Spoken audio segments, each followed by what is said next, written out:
এই জাতির রাহবার ইসলামী আন্দোলনের নেতা জনাব মাওলানা মতিউর রহমান নিজামী, কাদের মোল্লা, শহীদ মীর কাসেম আলী, আলী হাসান মোহাম্মদ মুজাহিদদের মতো নেতাদেরকে এই জমিনে তারা আল্লাহর জমিনে আল্লাহর কোরআনের আইনকে বাস্তবায়ন করতে গিয়েছেন, কিন্তু তাদেরকে ফাঁসির মঞ্চে যেতে হয়েছে না হয় নাই।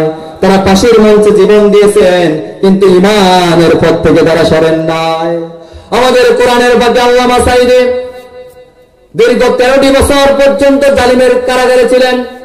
যে ব্যক্তিটা তার জীবনের বেশি সময় 50টা বছর কোরআনের দাওয়াত দিয়েছিলেন, সেই মানুষটাকে 13টা বছর জেলের মধ্যে বন্দী রাখা হয়েছে। এমনকি শেষ পর্যন্ত বিষাক্ত ইনজেকশন দিয়ে এই দুনিয়ার জমিন থেকে কোরআনের পাখিকে বিদায় করে দেওয়া হয়েছে। এমনকি তাকে দুনিয়ার জমিন থেকে বিদায় করে দিয়ে ক্ষান্ত হয় নাই, তার জানাজাটা পর্যন্ত ভালোভাবে পড়বে সেই সুযোগও দেওয়া হয় নাই। যারা এই জুলুম করেছে, এই অন্যায় যারা করেছে, বিগত সময়ে আমরা দেখেছি টাকলা মুরাদের মতো লোকেরা বলেছে সংসদে ইসলাম থাকবে না। সালমান এফ রহমানের মতো এরকম নাস্তিক মার্কা লোকগুলা বলেছিল যে কোরআনও সমস্যা আছে, তবে কোরআনটা নিয়ে বেশি সমস্যা নাই, সমস্যা হচ্ছে হাদিসটা নিয়ে। এই বক্তব্য শুনেন নাই যে সালমান এফ রহমান শেয়ার বাজারে 10,000 কোটি টাকা বেড়ে খেয়েছে।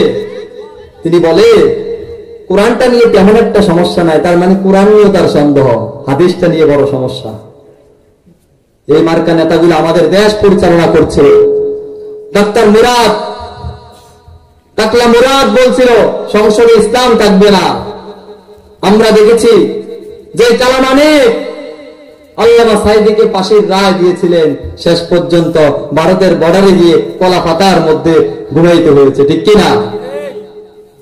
সম্মানিত প্রিয় উপস্থিতি, যারা বলছেন এই জমিন থেকে ইসলামকে বিদায় করে দিবে, এই জমিন থেকে আল্লাহওয়ালাদেরকে বিদায় করে দিতে চেয়েছে, আল্লাহ তাআলা তাদেরকে এক লাথি দিয়ে বাংলার জমিন থেকে ভারতের জমিনে পাঠিয়ে দিয়েছেন, ঠিক কিনা? যারা বলে ইসলাম থাকবে না, ইসলাম থাকবে আপনাকে নিয়ে অথবা আপনাকে ছাড়া, আপনি থাকবেন না ইসলাম ছাড়া, ঠিক কিনা?